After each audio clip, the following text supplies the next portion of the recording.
اعوذ باللہ من الشیطان الرجیم بسم اللہ الرحمن الرحیم اللہم صلی علی محمد و آل محمد۔ ہم لوگ اسلام کے واجب فریضے حج سے متعلق گفتگو کر رہے ہیں، اور ہماری گفتگو اس مرحلے تک پہنچی کہ حج تمتع کے پہلے حصے یعنی عمرہ تمتع کو ہم سب نے مکہ معظمہ کے اعمال کے بجا لانے کے ساتھ مکمل کر لیا، اور پھر احرام کے اتر جانے کے بعد اس مکہ معظمہ میں یہ انتظار ہے کہ اب وہ تاریخ آئے کہ جس تاریخ سے حج تمتع کا آغاز ہو۔ حج تمتع کا آغاز 8 ذی الحجہ سے ہی ہو جاتا ہے، اور پھر اسے انجام دینے کے لیے 13 ایسے واجب کام ہیں کہ جنہیں بجا لانا ہوتا ہے، اور انہی کے بجا لانے کے بعد پھر ایک انسان کا حج مکمل ہو جاتا ہے، جن میں اب سب سے پہلا عمل کہ جو حج تمتع میں واجب قرار پاتا ہے وہ احرام ہے، کہ جس میں وہی 3 چیزیں یعنی احرام کا پہننا، کپڑے کے طور پر نیت کرنا، تلبیہ کہنا کہ جو 8 ذی الحجہ کو انسان انجام دیتا ہے، اور اسی کے بعد پھر میدان عرفات میں آ جاتا ہے، اور میدان عرفات میں 9 ذی الحجہ کو دوپہر کے زوال کے وقت سے لے کر سورج کے ڈوبنے تک قیام پذیر رہتا ہے نیت کے ساتھ، اور پھر وہ تیسرا عمل پھر میدان مزدلفہ کی طرف نکل پڑتا ہے، اور میدان مزدلفہ کا قیام جو اس کے لیے واجب قرار پاتا ہے وہ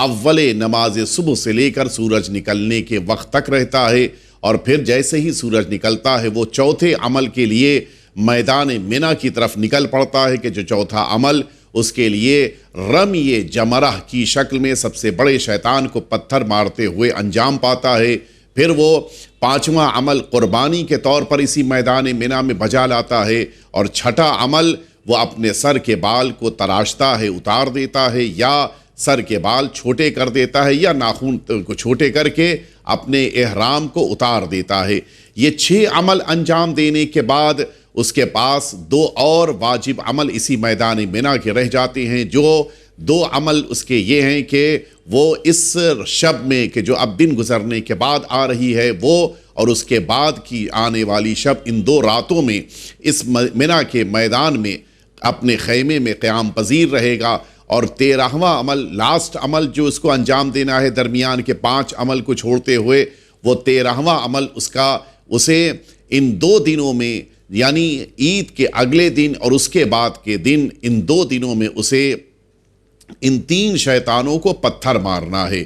درمیان میں 5 عمل اور کہ جن کا ذکر پہلے بھی آیا تھا کہ اس انسان کو مکہ معظمہ میں آ کر خانہ کعبہ کا طواف کرنا ہے، اور اس کے بعد نماز طواف پڑھنی ہے، پھر آ کر سعی کرنی ہے، سعی کرنے کے بعد دوبارہ خانہ کعبہ میں آ کر اسے طواف نساء اور نماز طواف نساء ان 5 کاموں کو انجام دینا ہے۔ البتہ اس کے پاس اس بات کا اختیار ہے کہ یہ عید کے دن ہی آ کر ان اعمال کو مکے میں بجا لائے، یا پھر وہ ان اعمال کے لیے رک جائے، اور جب 12 تاریخ کو ذی الحجہ کی اس منی کے میدان کے اعمال کو مکمل کرنے کے بعد یہ واپس آئے مکہ معظمہ تو ان 5 کاموں کو انجام دے۔ یہ اس کو اختیار ہے کہ جس کی تفصیل ابھی آپ کی خدمت میں عرض کی جائے گی انشاءاللہ۔ یہ جو حج تمتع اس نے شروع کیا، تو اب اس کا سب سے پہلا عمل جو احرام کی شکل میں اس کو اختیار کرنا تھا، اس میں اسے 3 کام یعنی احرام کے کپڑے کا پہننا، نیت کرنا، اور ساتھ ہی ساتھ اس انسان کو تلبیہ کہنا، یہ کام اسے 8 ذی الحجہ کو انجام دے لینا ہے، کہ جس کے لیے بہتر طریقہ یہ ہے کہ انسان خانہ کعبہ میں آ کر اپنے اس نیت اور تلبیہ کے ذریعے سے اپنے کو محرم قرار دے اور اپنے احرام کا آغاز کرے۔ اگر اس کے لیے خانہ کعبہ کے اندر رک کر یہ کام کرنا مشکل ہو تو پھر اس کے لیے بہتر ہے کہیں کے اوپر بھی ممکن ہو اس شہر مکہ میں وہ اس عمل کو انجام دے۔ یہ کام اسے 8 تاریخ کو ظہر کی نماز کے بعد انجام دے لینا ہے، اور اس کو انجام دینے کا ایک بہتر طریقہ یہ ہے کہ وہ لباس احرام کو جہاں پر قیام پذیر ہے یعنی ہوٹل وغیرہ میں، وہاں سے پہن کر آئے خانہ کعبہ میں، اور جب وہاں پر وہ نیت اور تلبیہ کہنے کا ارادہ کرے تو پہلے اپنے لباس کو، جو احرام کا لباس ہے، اس کو وہاں پر دوبارہ ٹھیک ٹھاک کر لے، اور پھر اس کے بعد وہیں پر نیت کہ جو دقت کے ساتھ نیت کرے، کہ جس میں وہ یہ ارادہ کرے اور یہ سوچے کہ اس کو حجۃ الاسلام کے احرام کو جو واجب ہے یا مستحب ہے یا نذر ہے انجام دینے جا رہا ہے، کہ جو اس کا خود کا ہے یا کسی کی نیابت میں ہے، اس نیت کے ساتھ اب وہ اپنی نیت کو مکمل کر لینے کے بعد تلبیہ کہے گا، اور جیسے ہی اس نے تلبیہ کہی اب اس انسان پر وہ 24 چیزیں کہ جن کی تفصیل سے وضاحت آ چکی ہے اس پر حرام ہو جائیں گی، اور اسی طرح سے ان میں سے کسی ایک کو بھی انجام دینے پر اسے کفارہ بھی دینا ہوگا، کہ جن کا ذکر بھی پہلے آ چکا ہے، اور اسے ان سب سے بچتے ہوئے، احتیاط کرتے ہوئے اب اپنے حج کو انجام دینا ہے، جو حج تمتع کہلاتا ہے۔ یہ انسان اب اس 8 تاریخ کو ذی الحجہ کی اس مکہ معظمہ میں احرام پہن لینے کے بعد اب اسے آنا ہے عرفات کے میدان میں اگلے دن ظہر کی نماز سے پہلے، لیکن اس کے لیے اب ظاہر ہے کہ اس کے پاس ابھی وقت ہے، تو البتہ مستحب تو یہی ہے کہ اس انسان کو اس دن کو گزارنے کے بعد رات منی میں آ کر گزارنا چاہیے، لیکن چونکہ یعنی 9 تاریخ کی جو رات آئی ہے منی میں آ کر گزارنا چاہیے، لیکن نارملی یہ ممکن نہیں ہوتا اور ٹورز وغیرہ کے لیے بھی پاسبل نہیں ہوتا، لہٰذا یہ سارے ٹورز ان کو لے کر، یعنی ان حاجیان کرام کو لے کر اور سارے افراد یہ عرفات کے میدان میں آ جاتے ہیں، اور رات میدان عرفات ہی میں قیام پذیر ہوتے ہیں۔ وہ میدان عرفات کے جو اس مکہ معظمہ سے 14 کلومیٹر کے فاصلے پر ہے، یہاں اس انسان کو رات گزارنا اور پھر صبح کا وقت گزارنا، اور پھر اب جب دوپہر کا وقت آیا تو دوپہر کے موقع پر اول زوال سے لے کر غروب تک اس میدان عرفات میں رہنا، ٹھہرنا، قیام کرنا اس کے لیے واجب ہے۔ یہ نیت کے ساتھ ہونا چاہیے، یعنی وہ یہ نیت کرے کہ میں وقوف عرفات انجام دے رہا ہوں یا میدان عرفات میں قیام پذیر ہو رہا ہوں حجۃ الاسلام میں، اور پھر وہ تفصیل کہ یہ میرا خود کا حج ہے یا کسی اور کا حج ہے یا واجب ہے، مستحب ہے، ان ساری نیتوں کے ساتھ۔ اور اس کے بعد یہ انسان جو میدان عرفات میں ہے وہ اپنے اختیار سے یہاں پر آ کر بیٹھا ہو، ایسا نہ ہو کہ اسے مجبور کر دیا گیا ہو، وہاں پہ لا کے بٹھایا گیا ہو، اور اسی کے ساتھ ساتھ یہ میدان عرفات کا سارا وقت سو کر یا بے ہوشی کے عالم میں نہ گزارے، بلکہ کچھ وقت ایسا ضرور ہو کہ جو بیداری کے عالم میں ہو اور ہوش کے عالم میں ہو، اور میدان عرفات میں بیٹھ کر اس نے اپنے حج کے اس پارٹ کو انجام دیا ہو۔ یہ انسان کے لیے ایک خاص مرحلہ جو 9 ذی الحجہ کا ہے، اس پر یہ توجہ دینے کی ضرورت ہے کہ یہ 9 ذی الحجہ چاند کے دکھائی دینے کی بنا پر 9 ذی الحجہ قرار پائے، یعنی میرے کہنے کی مراد یہ ہے کہ چاند صحیح طریقے سے دیکھا گیا ہو، اور پھر یہ اس کے 9 دن گزرنے کے بعد 9 ذی الحجہ آئی ہو۔ کبھی کبھی ایسا ہوتا ہے کہ پہلے سے تاریخوں کا اعلان چاند دیکھے بغیر کر دیا جاتا ہے، یا کسی اور وجہ سے بھی چاند نہیں ابھی دیکھا گیا، اور پھر بھی اگر اعلان کر دیا گیا تو اگر شرعی طور پر یہ چاند 9 ذی الحجہ کے لیے ثابت نہیں ہے تو پھر یہ 9 تاریخ ذی الحجہ کی نہیں شمار ہوگی، ہو سکتا ہے کہ 8 ہو سکتا ہے کہ 10 ہو، یہ مختلف تاریخیں، جب تک یقین نہ ہو تب تک یہ 9 ذی الحجہ کو روز عرفہ نہیں قرار دے گا۔ ظاہر ہے کہ آیت اللہ العظمیٰ آغا ثانی حفظہ اللہ تعالیٰ کی نگاہ میں 9 ذی الحجہ شرعی طور پر رؤیت کے ساتھ ثابت ہو گئی ہو، یا پھر ما قبل کے مہینے کے 30 دن گزر گئے ہوں اور پھر اس کے بعد کا پہلا دن گزرتے ہوئے یہ 9واں دن آیا ہو، لیکن اگر کسی اور طریقے سے پہلے سے اعلان کر دیا گیا یا گورنمنٹ لیول پہ اعلان ہو گیا اس طرح سے کہ جو شرعی طور پر چاند ثابت نہ ہوا ہو، تو احتیاط واجب یہ ہے کہ انسان 9 ذی الحجہ کو شرعی طور پر ہی تاریخ آنے پر میدان عرفات میں آ کر بیٹھے۔ لہٰذا اب اگر چونکہ یہ احتیاط واجب ہے، لہٰذا اگر یہ مشکل آن پڑے، ایسی کوئی صورتحال آن پڑے کہ جہاں پر چاند ثابت نہ ہو، پہلے سے اعلان شدہ چاند کی بنا پر انسان آ کر میدان عرفات میں بیٹھا ہو، تو پھر اسے احتیاط واجب کے مسئلے کے مد نظر کسی فل اعلم یعنی مرجع تقلید کے بعد سب سے زیادہ پڑھے لکھے مرجع کے فتوے کے مطابق دیکھنا ہوگا کہ اگر انہوں نے پرمیشن دی ہے تو پھر وہ اس تاریخ کو اپنے لیے 9 ذی الحجہ قرار دیتے ہوئے اپنے سارے اعمال جو حج کے رکن کے طور پر وہ انجام دے رہا ہے انہیں بجا لائے گا۔ اس کے بعد یہ انسان جو میدان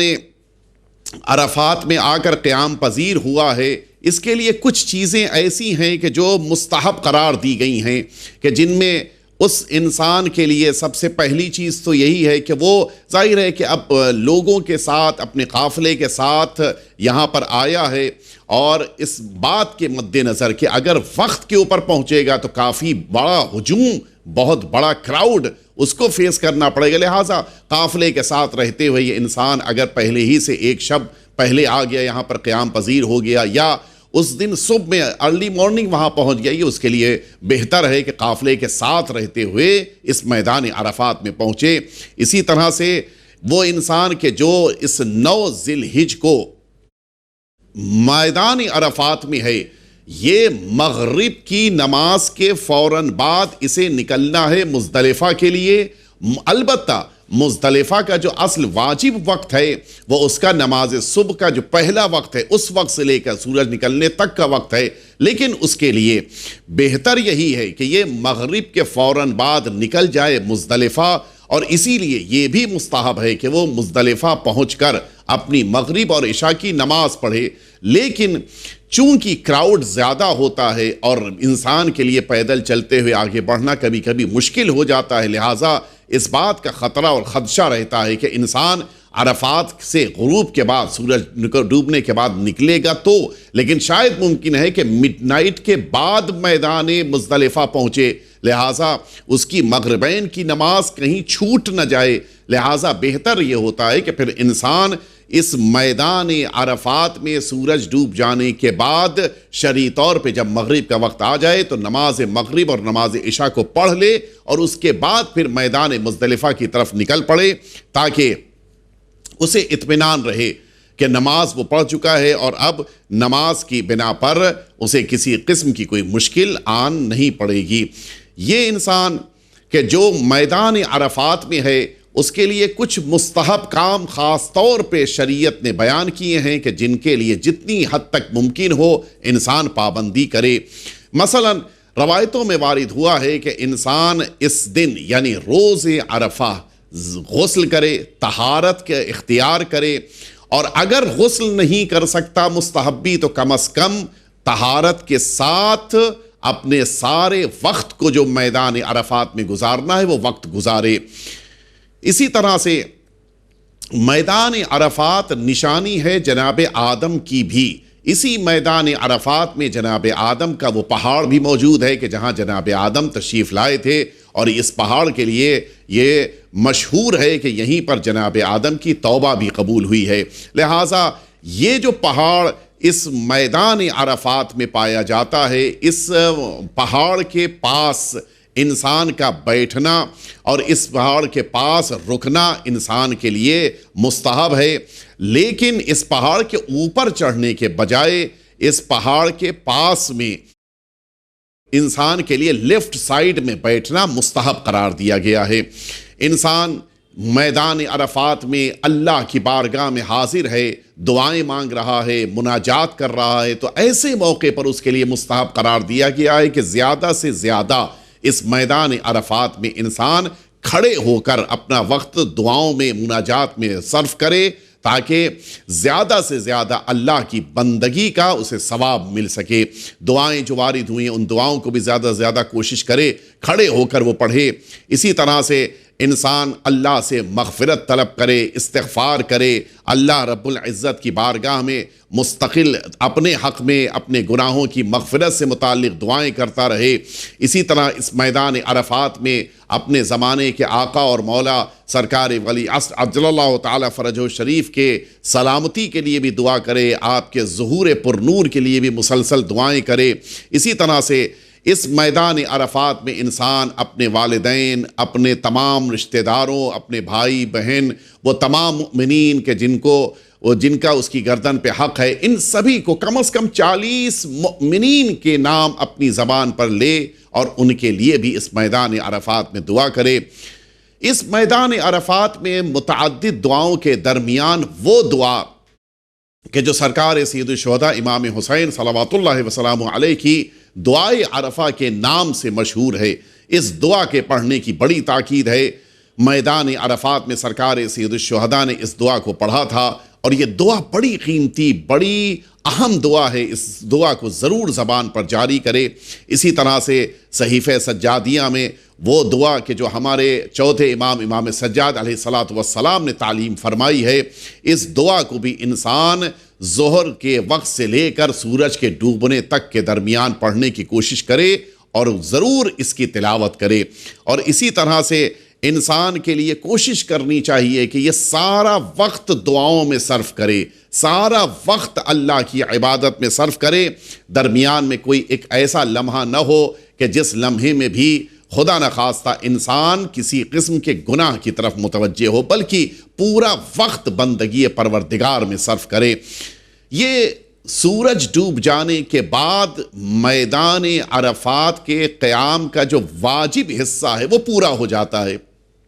اب اسے نکل پڑنا ہے میدان مزدلفہ کی طرف۔ میدان مزدلفہ وہ جگہ ہے کہ جہاں پر جانے کے بعد خود ایک قیام جو اس کے لیے واجب ہے میدان مزدلفہ کا، اسے بجا لانا ہے، اور ساتھ ہی ساتھ اسے کچھ اور بھی کام جو اس کے لیے مستحب قرار دیے گئے ہیں انہیں انجام دینا ہے، جن میں سے ایک بڑا اہم کام ہے کہ اسے اسی میدان عرفات میں چند کنکریاں جمع کرنی ہیں کہ جن کے ذریعے سے میدان عرفات میں وہ شیطانوں کو پتھر مارے گا۔ یہ جو شیطانوں کو اسے پتھر مارنا ہے تو ہر شیطان کو 7 پتھر مارنے ہیں، اور 2 دن اس کو مسلسل تینوں شیطانوں کو پتھر مارنا ہے۔ پہلے دن صرف ایک شیطان کو پتھر مارنا ہے۔ اس طرح سے اگر کاؤنٹ کیا جائے تو پھر اس کے لیے جو شیطانوں کے پتھر مارنے کی تعداد ہے وہ 49 کے آس پاس ہے،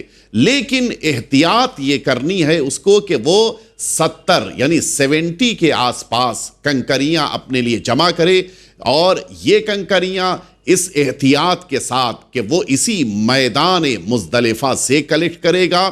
وہ بھی بہت بڑے بڑے پتھر کی شکل میں کنکریاں نہ ہو اور نہ بالکل مختصر سی ہوں، بلکہ 1 سے لے کے 1.5 انچ کے درمیان یہ کنکریاں ہوں۔ ان کنکریوں کو اسی رات اسے اپنے لیے کلیکٹ کرنا ہے، اور یہ کنکریاں کلیکٹ کرنے کے بعد اپنے پاس محفوظ رکھنا ہے۔ وہ اس میدان مزدلفہ میں اپنے لیے کنکریاں جمع کرتے وقت ان لوگوں کی بھی مدد کر سکتا ہے کہ جو اس میدان